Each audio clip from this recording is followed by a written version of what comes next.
Sir வணக்கம் sir. வணக்கம்ப்பா. காங்கிரஸினுடைய அந்த தொகுதி பங்கீடு ரொம்ப இழுபறியில் இருக்கு. கொடுக்குற தொகுதிகளை ஏற்க முடியாதுன்னு காங்கிரஸ் சொல்லுது போல மு.க. ஸ்டாலின் அவர்கள் கெடு விதிச்சிருக்காரு. இப்போ காங்கிரஸ் மூத்த தலைவர் ப. சிதம்பரம் போய் சந்திக்கிறார். எப்படி பார்க்குறீங்க சூழ்நிலை? சிதம்பரம், செல்வ பெருந்தகை போன்ற தலைவர்கள் காங்கிரஸோட கூட்டணி போகிறதுக்கு விரும்புகிறாங்க. ஆனால் பேரலல் ட்ராக் ஒன்று தனியாக ராகுல் காந்தி மூலமாக தனியாக நடந்துகிட்ருக்கதா கேள்விப்படுறோம். அதனால் இது எந்த ஒரு ஸ்பிளிட்டுக்கு தான் போகும்னு நினைக்கிறேன். அது ஒன்று, இவர்கள் 25 சீட்டுக்கு மேலே கொடுக்கறதுக்கு வாய்ப்பு இல்லை. 25 அதிகம்தான் என்னையை பொறுத்த வரைக்கும். 18 கொடுத்தா கூட ஓகே தான். 18க்கு மேலே கொடுத்து அது வேஸ்ட். அது காங்கிரஸுக்கு ஒரு ராஜ்யசபா சீட்டு வித்து 18 சீட்டு ஓகே. 25 கொடுக்கறது 25 கொடுக்குற அளவுக்கு காங்கிரஸ் தன்னை வளர்த்து கொள்ளவில்லை. எனவே 18 கொடுக்கறதே அதிகம். அதுக்கு மேலே கொடுக்கறது திரு மு.க. ஸ்டாலின் அவர்களது ஒரு இன்க்ளூசிவ் பாலிட்டிக்ஸை காமிக்குது. 25 கொடுக்கறது அதையும் வேண்டாம், நாங்கள் 35 தான் வேணும், இல்லை வேறு கூட்டணிக்கு போகிறோம் அப்படின்ற மாதிரி பேரலல் ட்ராக் ஓட்டிகிட்ருக்காங்க. அப்படின்னா நம்ம காங்கிரஸினுடைய தலைவிதியை நினைத்து நம்ம வருத்தப்படத்தான் முடியும் வெளியே. காங்கிரஸுக்கு வினோசகால விபரீத புத்தி ஒட்டுமொத்தமாக தமிழகத்திலும் 2019-2029லையும் காங்கிரஸுக்கு வாய்ப்பு இல்லாமல் போகக்கூடிய ஒரு சூழல் இங்கே ஏற்படும். அப்போ காங்கிரஸ் தனித்து விடப்படக்கூடிய நிலைமை வந்தாலும் வரலாம். அது நம்ம ஒன்றும் செய்ய முடியாது. இல்லை, எந்த முறையிலும் இல்லாதவாறு இந்த டைம் ரொம்ப கராராக, இவ்வளவு கராராக மு.க. ஸ்டாலின் அவர்கள் இருக்கிறதுக்கு என்ன காரணம்? அவங்களுக்கு ஒரு ஆப்ஷன் இருக்குல்ல. ஏற்கனவே 40-50% ஓட்டு வங்கி வைத்திருக்கக்கூடிய திரு விஜய்க்கு 50% ஓட்டு வங்கி இருக்குதுன்னு அவங்க நினைக்கிறாங்க. இவங்க ஒரு 20% இருக்குதுன்னு இவங்க நினைக்கிறாங்க. அப்போ 70% இருந்துச்சுன்னா ஆட்சியவே பிடிச்சிடலாம் அப்படின்ற ஒரு எண்ணங்கள்லாம் அவங்களுக்கு இருக்குது. அப்போ உங்களுக்கு ஆப்பர்ச்சுனிட்டி இருக்கும்போதும் அதை பயன்படுத்திக்கலாம் அப்படின்னு தானே நினைப்பாங்க. ஸோ அதனால் கேசி வேணுகோபாலுக்கு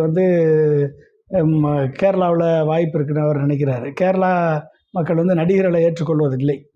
எந்த நடிகரும் கேரளாவில் போய் அரசியலில் இறங்க முடியாது.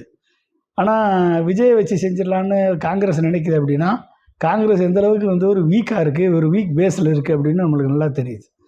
அப்போ மோடிக்கு அமித்ஷாவுக்கு இது ஈஸி. காங்கிரஸ் அழிப்பதற்கு, தமிழ்நாட்டில் காங்கிரஸ் அழிப்பதற்கு மோடி அமித்ஷா கனவு நனவாகும். திமுக விட்டு காங்கிரஸ் வெளியே போனால் மோடியுடைய கனவு, அமித்ஷாவுடைய கனவு நனவாகும் சீக்கிரம்.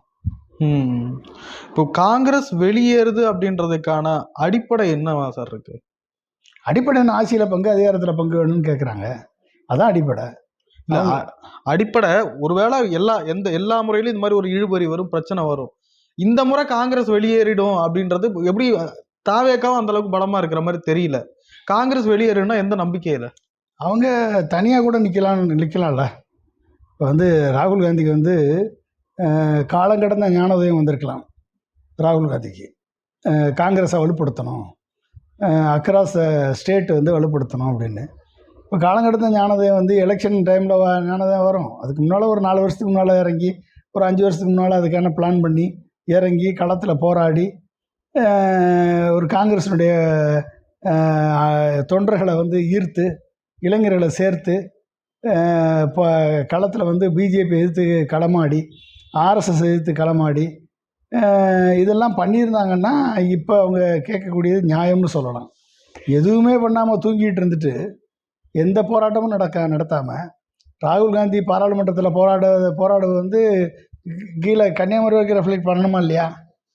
பண்ணவே இல்லை. அப்போ பண்ணாமல் இருந்து தூங்கிட்டு இன்றைக்கி ஞானோதயம் வந்தது மாதிரி நாங்கள் ஆட்சியில் பங்கு, அதிகாரத்தில் பங்கு, நாங்கள் தனித்து நிற்போம், எங்களுக்கு 20% ஓட்டு இருக்குது அப்படின்லாம் சொல்கிறது காங்கிரஸை புதைகுழியில் தள்ளுவதற்கு சமானம்.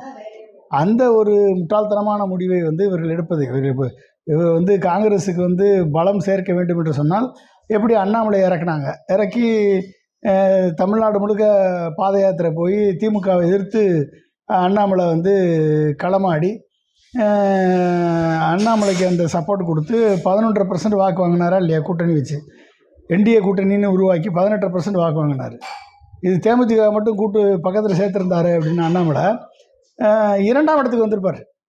அதிமுக 3ஆம் இடத்துக்கு போயிருக்கும். அப்போ இந்த அளவுக்கு பிஜேபியால் உருவாக்க முடியும் அப்படின்னா காங்கிரஸால் ஏன் முடியல? காங்கிரஸ் என்ன தூங்கிட்டு இருந்தீங்களா? அப்போ நீங்கள் வந்து பிஜேபி எதிர்த்து கிளம்பாட்டினீங்களா? ஆர்எஸ்எஸ் எதிர்த்து கிளம்பாட்டினீங்களா? அட்லீஸ்ட் லேட்டஸ்ட் திருப்பரங்குன்ற இஷ்யூலையாவது பேசுனீங்களா? இல்லை அங்கே வந்து போராட்டம் பண்ணீங்களா? எதுவுமே கிடையாது.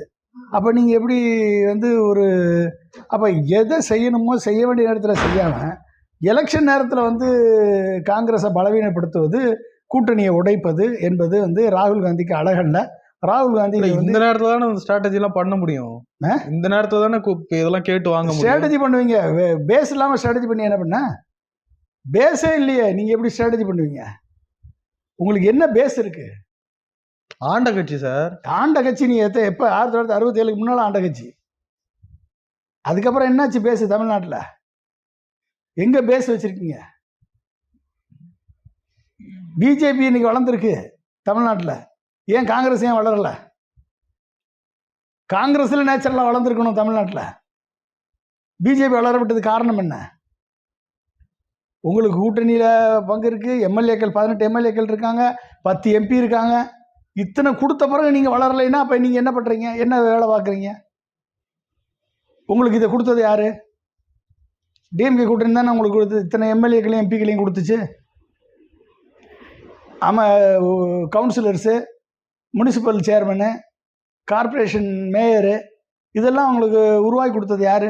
டிஎம்கே கூட்டணி தானே கொடுத்தது. அப்போ அதை வச்சு நீங்கள் என்ன கட்சியை வளர்த்தீங்க? அதை வச்சு நீங்கள் எப்படி கட்சியை பேஸை உருவாக்குனீங்க?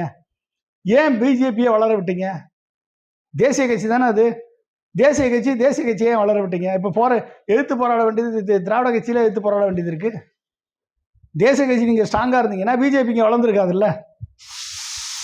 ஏன் வளர விட்டீங்க சொல்லுங்கள். அப்போ நீங்கள் என்ன லெவலில் ஒர்க் பண்ணுறீங்கன்னு உங்களை நீங்களே சுய பரிசோதனை பண்ணுங்கள். இன்றைக்கி திமுக மட்டும் இல்லைன்னா பிஜேபி இன்றைக்கி வந்திருக்கும். இங்கே அதிமுக ஏற்கனவே அடிமையாயிருச்சு பிஜேபிக்கு. இந்த எடப்பாடி பிரதமர் வந்தார், வான்னு சொன்னோன்னே உடனே ஓடுறாரு. அங்கே என்ன தலைமையிடம் அங்கே இருக்குது? பெரியார் படத்தை நீக்கினா நீக்கியாச்சு.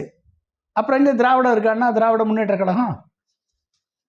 எப்படி அண்ணா திராவிட முன்னேற்ற கழகம் வரும்? பெரியார் படம் இல்லாமல் எப்படி அண்ணா திராவிட முன்னேற்ற கழகம் வரும்? ஏடிஎம்கே போஸ்ட்டில் எங்கேயாவது பெரியார் படம் இருக்கா? அப்போ ஏடிஎம்கே அடிமைப்படுத்தியாச்சு. ஏடிஎம்கே வச்சு எப்படி பிஜேபி எதிர்க்க முடியும்? ஒட்டுமொத்த தமிழர்களுக்கு எதிராக செயல்படுகிறது பிஜேபி. வந்து இவ்வளோ நாள் என்ன பேசுகிறாங்க? மோடியும் அமித்ஷாவும் பியூஷ் கோயல் யார் வந்தாலும் ஹிந்தியில் தானே பேசுனாங்க. ஹிந்தியில் தானே பேசுனாங்க. நேற்று வந்து ஏன் இங்கிலீஷில் பேசினார் அவர்? நீ ஹிந்தியில் பேசுனா நீ வட இந்திய கட்சி, உன்னை ஏற்றுக்க முடியாதுன்னு சொன்னோம். நம்ம சேலஞ்சு பண்ணோம். இன்னைக்கு இங்கிலீஷில் பேசுகிறாரு. அப்போ மோடி வந்து எப்படியாவது தமிழ்நாட்டை பிடிக்கணும் அப்படின்னு கடைசி முயற்சி வரைக்கும் பண்ணுறார். இங்கேருந்து வரக்கூடிய சின்ன இன்ஃபர்மேஷனை கூட அவர் வந்து அவருக்கு அட்வான்டேஜாக கன்வெர்ட் பண்ணுறாரு அவர். நீங்கள் ராகுல் காந்தி என்ன பண்ணிட்டு இருக்காரு? இங்கே எத்தனை மீட்டிங் நடத்தினார்? இங்கே காங்கிரஸ் மீட்டிங் லாஸ்ட் 5 இயர்ஸில் மோடி எத்தனை மீட்டிங் நடத்திருக்காரு தெரியுமா? இங்கே தமிழ்நாட்டில் மாசுக்கு ஒரு ஓட்ட வர்றாரு மோடி. இங்கே மாசுக்கு 2 ஓட்ட வர்றாரு அமித்ஷா. வாரத்துக்கு ஒரு ஓட்டம் வர்றாரு பியூஷ் கோயல். எங்கே பார்த்தாலும் மீட்டிங் போடுறாங்க. கன்னியாகுமரியில் போடுறாங்க, தூத்துக்குடியில் போடுறாங்க, விழுப்புரத்தில் போடுறாங்க, கோயம்புத்தூரில் போடுறாங்க, தஞ்சாவூரில் போடுறாங்க, எல்லா இடத்துலையும் மீட்டிங் போடுறாங்க, சென்னையில் போடுறாங்க. இது வரைக்கும் எத்தனை மீட்டிங் போட்டிருக்கீங்க காங்கிரஸ்? பேஸே கிரியேட் பண்ணாமல் எந்த வேலையும் பார்க்காம 35 சீட்டு வேணும்னு கேட்குறதுல என்ன நியாயம் இருக்குது? அப்போ நீங்கள் 30 சீட்டை வாங்கி பிஜேபிகிட்ட தோக்குறதுக்கும் ஏடிஎம் கிட்ட தோக்குறதுக்குமா அந்த சீட்டு? சொல்லுங்கள். கொடுத்தா ஜெயிக்க மாட்டாங்களா? எப்படி ஜெயிப்பீங்க? 30 சீட்டை வாங்கி கொடுத்து உங்களை தோக்க வைக்கிறது திமுக ஆதரவு தானே. எப்படி இருந்தாலும் திமுக ஆதரவு தானே. எப்படி திமுக காங்கிரஸ் இருக்கும் போதும் ஏடிஎம்கே ஸ்ட்ராங்கான கேண்டிடேட் போட்டால் எப்படி ஜெயிப்பீங்க? இங்கே சொல்லுங்கள். உங்களுக்கு இப்போ 25 சீட்டு கொடுத்தா 18 தானே ஜெயிக்க முடிஞ்சது. அப்புறம் உங்கள் கெப்பாசிட்டி அவ்வளோதானுங்க, 18 தானே ஜெயிக்க முடிஞ்சது. உங்கள் கெப்பாசிட்டிக்கு மேலே சீட்டு கொடுத்து வேஸ்ட்டில் அந்த சீட்டு. அதுக்கு தேமுதிகவுக்கோ விடுதலை சிறுத்தைகளுக்கோ மக்கள் நீதி மையத்துக்கோ கம்யூனிஸ்ட்டுக்கோ மதிமுகவுக்கோ கொடுக்கலாம்ல சீட்டு. மற்ற சின்ன சின்ன பார்ட்டி வராங்க, அவங்களுக்கு கொடுத்தா அவங்களாவது ஜெயிப்பாங்கள்ல. எனவே வந்து இன்றைக்குள்ளே முடிவெடுக்கணும். முடிவெடுக்க முடியாது அப்படின்னா வந்து ஆல்ரெடி ராகுல் காந்தியோட லாட்ரி மன்னன் லாட்ரி சுரண்டல் மன்னன் ஆதவர்ஜனா போய் மீட் பண்ணுறாராம் அன்றைக்கி அப்படின்னு நியூஸ் எல்லாம் வந்திருக்கு. பேரல் ட்ராக்கு தனியாக ஓட்டுறாங்க. பேரல் ட்ராக் ஓட்டினாங்கன்னா நம்ம என்ன பண்ண முடியும்? அவங்க அவ்வளோதான், அவங்க தலையெழுத்து. இல்லை, கொள்ளைப்புறமாக பேசுகிற கட்சி காங்கிரஸ் இல்லைன்னு செல்வ பிறந்தகை அறிவிக்கிறாரு. நாங்கள்லாம் அப்படிலாம் பேசவே இல்லைன்றாங்க. பேசவே இல்லைன்னு அவங்க சொல்கிறாங்க. அப்போ தனி பேரல் ட்ராக் ஓட்டுறப்ப ராகுல் காந்தி காங்கிரஸ்லேருந்து பிரிஞ்சுக்கிட்டு இன்னொரு ஆளாக போக போகிறாரா? இப்படி முட்டாள்தனமாக முடிவெடுத்து தான் ஒய்எஸ் ராஜசேகர ரெட்டியை ஜெகனை பகைச்சிக்கிட்டு காங்கிரஸ் ஒன்றும்லாம் போச்சு ஆந்திராவில். போச்சா இல்லையா? அதே மாதிரி ஒவ்வொரு இடத்துலையும் எடுக்கக்கூடிய முடிவுகள் எல்லாமே அவங்களுக்கு காங்கிரஸுக்கு அகேன்ஸ்டாகவே போகுது. நம்பிய தேஜஸ்வி யாதவையே எதிர்த்து போட்டிக்கிட்டீங்க. அதாவது 145 சீட்டு தனியாக வாங்கினவர் இன்றைக்கி உங்களோட கூட்டணி சேர்ந்து 45 சீட்டுக்கு வந்துட்டார், 50 சீட்டுக்கு வந்துட்டார். அப்போ எப்படி இருக்கும் உங்களுடைய ஸ்ட்ராட்டஜி? உங்களை சுற்றி இருக்கவெல்லாம் உங்களை சுற்றி இருக்கக்கூடிய அத்தனை பேரும் அமித்ஷா மோடியோட ஸ்லீப்பர்ஸ் எல்லாம் ஒர்க் பண்ணிகிட்டு இருக்கான். அப்போ எப்படி நீங்கள் ஜெயிப்பீங்க? ராகுல் காந்தியால் அந்த ஸ்ட்ராட்டஜி பண்ணுறதுக்கு அவருக்கு காங்கிரஸ் இல்லைன்னா திமுக ஜெயிக்க முடியுமா? ஏன் ஜெயிக்காது? காங்கிரஸ் என்ன வாக்கு வங்கி வச்சுருக்கு? காங்கிரஸ் இல்லைன்னா ஏன் ஜெயிக்காது? 3வது பெரிய கட்சி. தனியாக போய் பாருங்கள், திமுக தோக்கட்டும், நீங்கள் போய் ஜெயிங்க.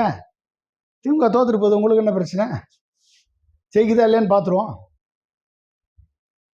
மக்கள் காங்கிரஸ் திமுக தான் ஓட்டு போடுறாங்க இல்லையா, காங்கிரஸை வச்சு ஓட்டு போடல. சரிங்களா? பிரைம் மினிஸ்டர் தேர்தலுக்கு வேணால் காங்கிரஸுக்கு இம்பார்ட்டன்ஸ் கொடுப்பாங்க தமிழ்நாட்டு மக்கள்.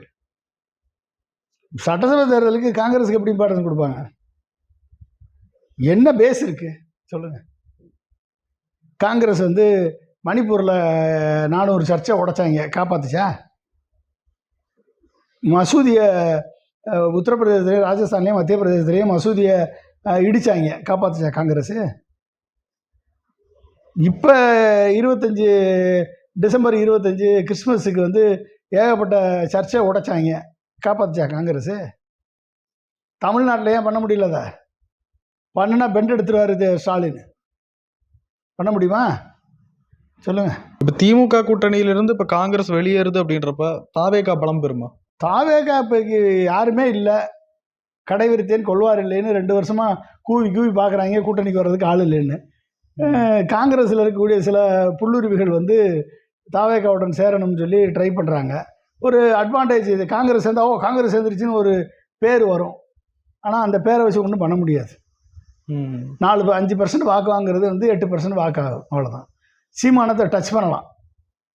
காங்கிரஸ் சேர்ந்துச்சுன்னா சீமானை டச் பண்ணி கிராஸ் பண்ணுறதுக்கு ட்ரை பண்ணலாம், அவ்வளோதான். ஒருவேளை 25 சீட்டை வாங்கிட்டு போனாலும், எது 25 சீட்டை வாங்கிட்டு காங்கிரஸ் திமுக கூட்டணிக்கு போனாலும் அவங்க தொண்டர்கள் அதிருப்தி அடைய மாட்டாங்களா? தொண்டர்கள் இருந்தால் தானங்க அதிர்ச்சி அடைவாங்க. இல்லை, காங்கிரஸ் குறைச்சி மதிப்பிடுறீங்க. தொண்டர்கள் இருந்தால் தானங்க அதிர்ச்சி அடைவாங்க. பாவம், அந்த தொண்டர்களை எவனாவது மதிச்சிருக்கானா? காங்கிரஸ் பிஜேபியை கலாய்க்கிற மாதிரி கலாய்க்கிறீங்க. என்னது பிஜேபியை கலாய்க்கிற மாதிரி கலாய்க்கிறீங்க? நான் கலாய்க்கலைங்க. காங்கிரஸ் தொண்டர்கள் இருந்தால் தானே அதிர்ச்சி அடைவாங்க. பொதுமக்களாக பார்த்து ஓட்டு போட்டால் தாங்க. தொண்டர்கள் இருந்தால் தான் நீங்கள் பிஜேபி எடுத்து களமாடி இருப்பீங்கல்ல. ஏன் திருப்பங்குன்றத்தில் தூங்குனீங்க? பிஜேபி இது வரைக்கும் தொண்டர்கள் நடத்திய போராட்டம் என்ன சொல்லுங்கள்? காங்கிரஸ் தொண்டர்கள் நடத்திய போராட்டம் என்ன? காங்கிரஸ் தொண்டர்கள் நடத்திய இது எங்கே? ஒரு சில யூத் காங்கிரஸ் லீடர்ஸு கொஞ்சம் ஓரளவுக்கு ஆக்டிவாக இருக்காங்க. பட் ஆனால் ஒட்டுமொத்த தொண்டர்களை ஏன் அட்ராக்ட் பண்ண முடியலை காங்கிரஸால்? பிஜேபி அட்ராக்ட் பண்ண அளவுக்கு ஏன் உங்களால் அட்ராக்ட் பண்ண முடியல சொல்லுங்கள்? ராகுல் காந்தி இவ்வளோ தூரம் ஃபைட் பண்ணுறாரு, ஒரு ஃபயரி லீடராக இருக்கார், பாராளுமன்றத்தில் சேலஞ்ச் பண்ணுறாரு. You will never ever win the hearts of the people of தமிழ்நாடுன்னு சேலஞ்ச் பண்ணார். சேலஞ்ச் பண்ணிட்டு தூங்கிட்டார்ல. போய் சேலஞ்ச் பண்ணதுலேருந்து மோடி மாதத்துக்கு ஒரு வட்டம் வராரு, அமித்ஷா மாதத்துக்கு 2 வட்டம் வராரு, பியூஷ் கோயல் வாரத்துக்கு ஒரு வட்டம் இங்கே வந்துட்டுருக்காரு. நீங்கள் என்ன பண்ணுறீங்க? தூங்கிட்டீங்கல்ல போய் சேலஞ்ச் பண்ணிவிட்டு. எப்படியாவது தமிழ்நாடு பிடிக்கணும்னு மோடி எவ்வளோ ட்ரை பண்ணுறாரு. அவங்க வீக்காக இருக்காங்க, அவங்க பலமாக இருக்காங்க. எது? அவங்க வீக்காக இருக்காங்க, இவங்க திமுகவோட சேர்ந்து பலமாக இருக்காங்க. ஏன் பலமாக இல்லை? திமுக உங்களுக்கு 10 MP கொடுத்துச்சு, ஏன் பலமாக முடியல? திமுக உங்களுக்கு 18 MLA கொடுத்துச்சு, ஏன் பலமாக முடியல? 4 எம்எல்ஏ வச்சிருக்க பிஜேபி மட்டும் எப்படி பலமாச்சு சொல்லுங்க, எப்படி பலமாகுது? ஏன் உங்கள் சித்தாந்தம் குறையா, இல்லை மதச்சார்பின்மை குறையா, என்ன பிரச்சனை உங்களுக்கு? கூட்டணியா பலமா இருக்காங்கல்ல சார், அந்த நம்பிக்கை. தனியாக ஏன் வர முடியல உங்களால்? இன்னைக்கு டிமாண்ட் பண்ணுறீங்களே சீட்டு, டிமாண்ட் பண்ணுறதுக்கு நிற்கிறதுக்காக ஆள் வேணும்ல காங்கிரஸில். எப்படி டிமாண்ட் பண்ணுவீங்க சொல்லுங்கள்? நீங்கள் உங்களுக்கு பலம் இல்லாமல் நீங்கள் 35 சீட்டு கொடுத்தா ஜெயிக்க முடியுமா உங்களால்? எப்படி ஜெயிப்பீங்க? எப்போ வேலை பார்க்கணுமோ அப்போ வேலை பார்க்காம தூங்கிட்டு இருந்துட்டு எலெக்ஷன் டைமில் முழிச்சுக்கிட்டு நான் சீட்டு வேணும்னா என்ன அர்த்தம்? லாஜிக் இல்லைல்ல, ஒரு லாஜிக் இல்லாமல் பேசக்கூடாதுல்ல. எப்படி கொடுப்பான் சொல்லுங்கள்? இருக்குது 234 சீட்டு, அதிகமான கூட்டணி சேர்ந்துருக்கு. இன்றைக்கி 50% மேலே வாக்கு வங்கி வச்சுருக்காரு திமுக கூட்டணி. அப்போ நீங்கள் அதில் போனீங்கன்னா ஒரு 3% போகும், அவ்வளோதானே. அதில் தானே 47% ஆகிட்டு 48% ஆகிட்டு போகுது. 200 சீட்டுன்றது 180 சீட்டு, 170 சீட்டு, 150 சீட்டு வந்துட்டு போகுது, அவ்வளோதானே. நீங்கள் வேணால் தாவேக்கவுடன் போய் 200 சீட்டையும் அள்ளுங்க, ஒன்றும் பிரச்சனை இல்லையா. மைனாரிட்டி ஓட்டெலாம் போயிட போகுதுங்க. மைனாரிட்டி ஓட்டெலாம் போயிட போகுது. மைனாரிட்டி எப்படி போகும்? மைனாரிட்டி ஓட்டு விஜய் கிறிஸ்டியனு எப்படி போகும்? கிறிஸ்டின்னா காங்கிரஸ் இருக்கு. சரி, விஜய் கிறிஸ்டினுக்காக என்னைக்காக குரல் கொடுத்துருக்காரா? ஜோசப் விஜய்னு போட வேண்டியதுதானே? ஏன் விஜய்னு போடுற? இப்போ டிசம்பர் 25 சர்ச்செல்லாம் இடிச்சாங்களே, பேசுனியா? எங்கேயாவது பேசியிருக்காப்லையா விஜய் கிறிஸ்டின்னு? முஸ்லீம்களுக்கு ஆதரவாக ஏதாவது குரல் கொடுத்தாரா சொல்லுங்கள்? திருப்பவன்றசியில் ஏதாவது பேசினாரா? எதுவுமே பேசக்கூடாதுன்றதானே பிஜேபியினுடைய. ஏதாவது பேசினா நீ இந்து விரோதி அப்படின்னு சொல்லிடுவாங்க. அப்போ அந்த இந்து விரோதி நம்மளை சொல்லிடுவாங்கன்னு சொல்லி அமைக்கிட்டு இருக்காரு விஜய். இந்த விஜய் எப்படி கிறிஸ்டினும் முஸ்லீமும் தான் நம்புவாங்க சொல்லுங்கள்? எப்படி நம்புவாங்க?